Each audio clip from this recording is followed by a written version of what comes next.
Olá pessoal, tudo bem? Quanto tempo? Desculpem a demora para gravar um vídeo para vocês aqui, mas as coisas estavam bem corridas. Só agora que a gente conseguiu terminar o primeiro semestre letivo na universidade, então aproveitei também para gravar um videozinho e falar desse assunto sensacional que vocês devem ter visto já pela thumb, essa imagem maravilhosa, Odisseu Boladão, que eu pedi para uma inteligência artificial fazer para colocar aqui, usei a Leonardo AI. E Enfim, vocês devem estar se perguntando, Leonardo deve ter ficado maluco agora. Mas eu juro para vocês que tem sentido isso que eu estou trazendo e espero convencê-los de que eu não estou completamente louco ainda. Como vocês sabem, uns tempos atrás, estava traduzindo a Ilíada, tarefa que eu terminei no final de 2021, na metade de 2021, na verdade. E desde lá, enquanto fazia a revisão do livro, eu também vim já traduzindo a Odisseia. Atualmente estou no canto 17. E foi traduzindo a Odisseia que eu me deparei com essa palavra aqui em grego, oros, que significa a parte aquosa do leite, whey, o soro do leite. Ah, Enfim, whey, whey protein, um negócio que todo mundo conhece, coisa de marombeiro, né? Proteína para ficar fortão. Mas muita gente provavelmente não sabe o que que é. Talvez saiba que tem alguma coisa a ver com leite, né? Mas não sabe exatamente de onde que surgiu isso. E, enfim, isso é assim porque a indústria realmente não tem muito interesse em que você saiba de onde que saiu esse negócio. Mas se você procurar um pouquinho, por exemplo, aqui nesse site Max Titanium, imagino que seja um site de gente que faz fisiculturismo, coisa assim, tem umas informações aqui sobre whey protein. Primeiro, aquela coisa meio panfletária, de que é um negócio para você ficar fortão, saudável, ativo, aumentar, melhorar suas fibras musculares. Mas lá pelas tantas, aqui tem a informação de como que é produzido o whey protein. Separação do soro do leite. E aí vem a informação. Durante a fabricação de queijo, o leite é coagulado com a adição de enzimas ou ácidos, fazendo com que as proteínas do leite se separem em coalho, caseína e soro. O coalho é usado para fazer o queijo, enquanto o soro é o ponto de partida para a produção de whey protein.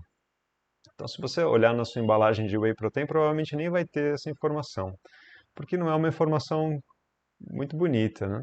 Se você juntar um com um, você logo vai perceber que whey protein nada mais é do que um subproduto da produção de queijo, algo que estava ali a ser descartado, que era descartado ou dado de alimento para animais, e que a indústria achou uma função, um jeito de fazer dinheiro em cima disso também.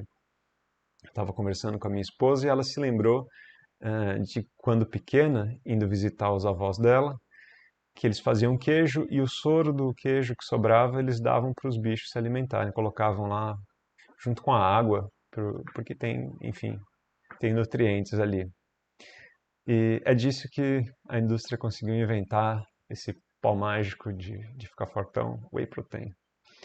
E foi isso que eu encontrei na Odisseia traduzindo, como mencionei para vocês. Deixa eu colocar aqui para mostrar para vocês. Aparece duas vezes essa palavra, até agora, pelo menos que eu vi na Odisseia, mas a mais relevante que se refere ao Odisseu Boladão é esse aqui no canto 17, onde eu estou no momento na minha tradução, em que Odisseu e o porqueiro Eumeu, que é o seu servo mais fiel, estão indo em direção ao palácio. Eumeu ainda não sabe que Odisseu é Odisseu, ele acha que Odisseu é só um mendigo. Odisseu está disfarçado de um velho mendigo. É esse trecho que eu vou ler para vocês primeiro. Os dois então partiram, e o curral foi deixado na guarda dos cachorros e dos outros pastores de rebanhos. Eumeu, sem que o soubesse, conduzia seu mestre à cidadela, disfarçado de um mendigo bem velho e miserável, apoiado em bengala e revestido de vestes lamentáveis sobre a pele.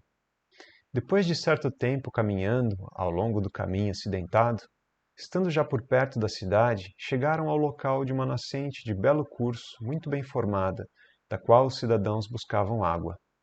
Foram Ítaco, Nérito e Políctor os responsáveis pela construção.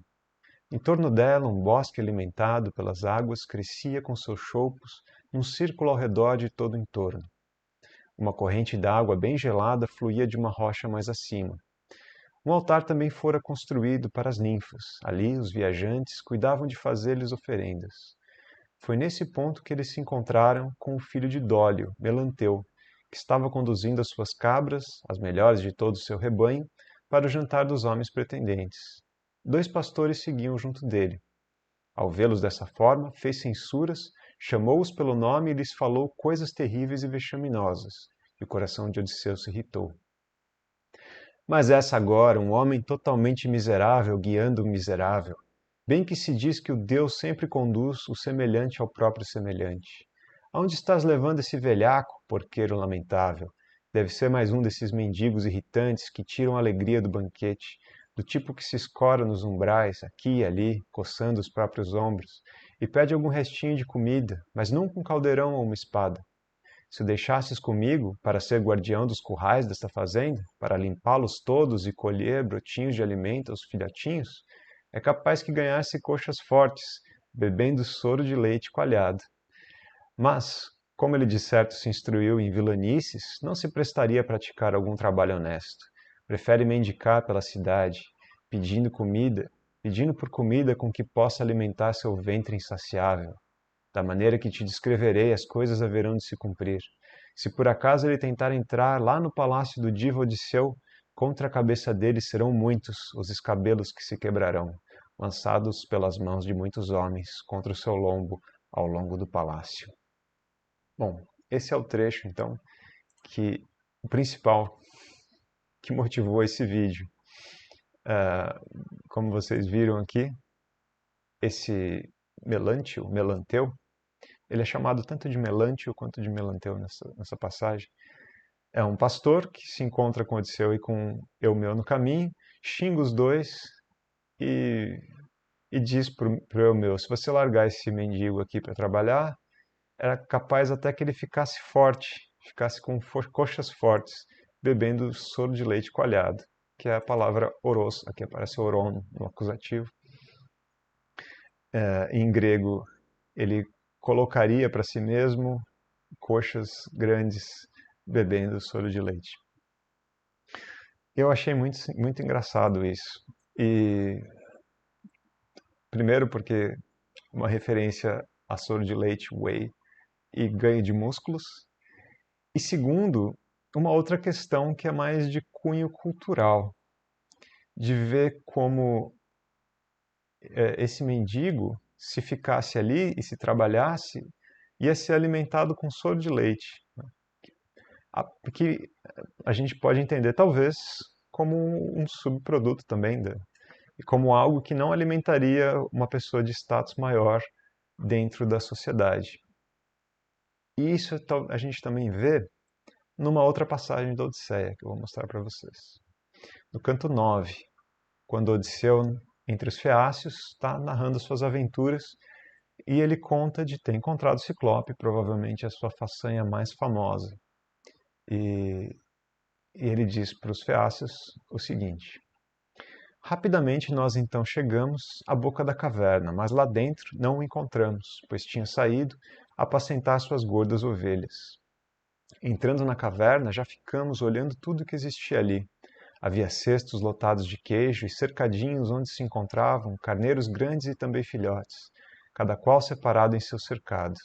Os filhotes mais velhos num dos cantos, no outro canto os mais novos do que eles, e os bebezinhos no outro canto ainda. Todos os vasilhames transbordavam com o soro do leite que ordenhara, os baldes e as bacias igualmente.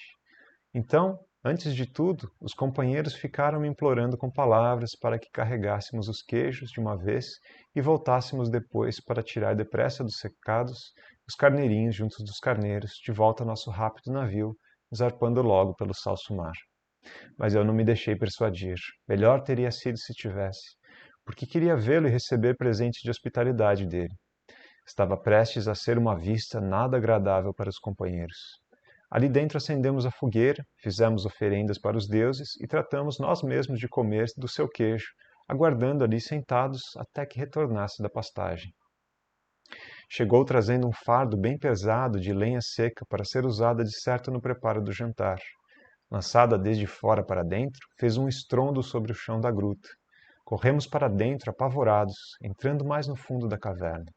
Em seguida ele entrou na vasta gruta, trazendo as gordas ovelhas consigo, a fim de que ordenhasse todas elas, deixando os machos do lado de fora, os carneiros e os bodes igualmente, no vasto pátio em frente da caverna.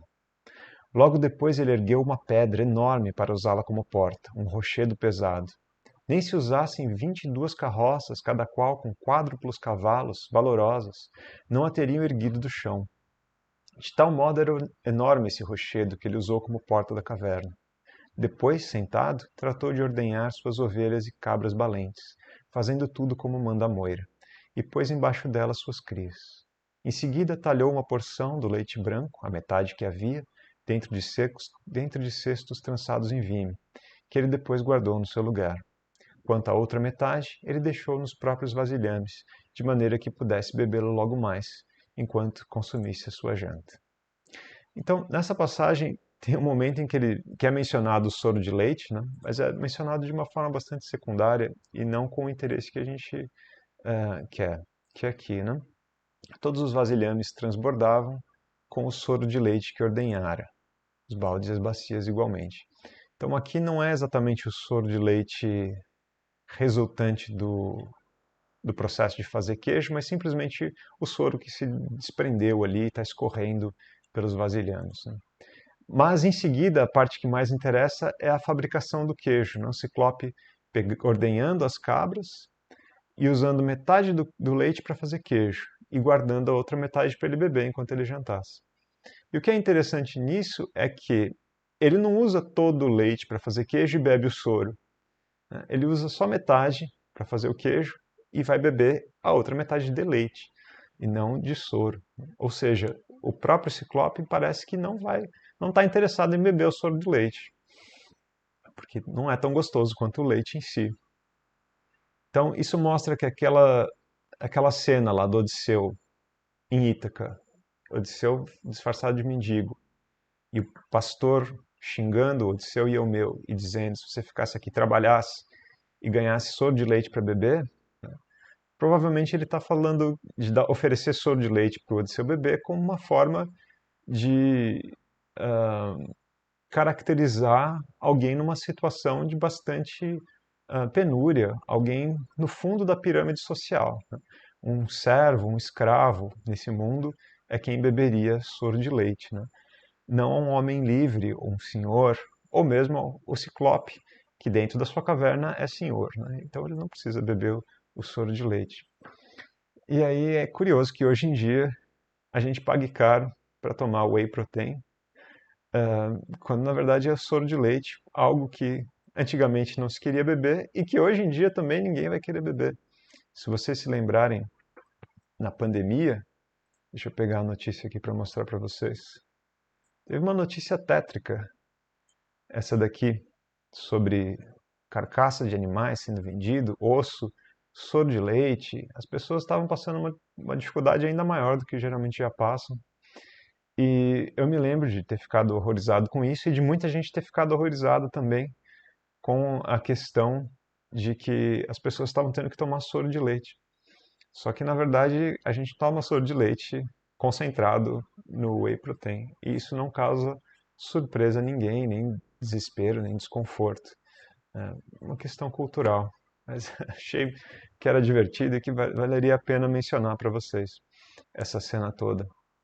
E uma última coisa que eu queria mostrar é que nessa cena do leite do Ciclope não se menciona como que ele faz o coalho do leite. Mas uma outra cena na Ilíada, essa daqui no canto 5, se diz o seguinte: o poeta aqui está falando do ferimento que Ares recebe e quem vem curá-lo é Apolo, que é chamado de Peã nesse caso. E o poeta quer fazer um símile, uma comparação, né, para mostrar o quão rápido Peã foi capaz de curar Ares, tão rápido quanto o leite se coalha no contato com o suco de figo. Vejam só. Assim como de súbito se espessa o branco leite no suco de figo, quando os dois líquidos são postos juntos e na mistura logo se coalham, do mesmo modo logo foi curado o impetuoso Ares por PA.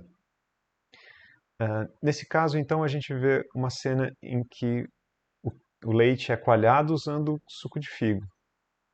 Mas isso também pode ser feito com enzimas, como é mencionado naquela reportagem que eu mostrei para vocês. E, de fato, supõe-se que foi assim que os seres humanos inventaram o queijo, de uma forma um pouco fortuita, guardando o leite dentro de estômago de algum animal.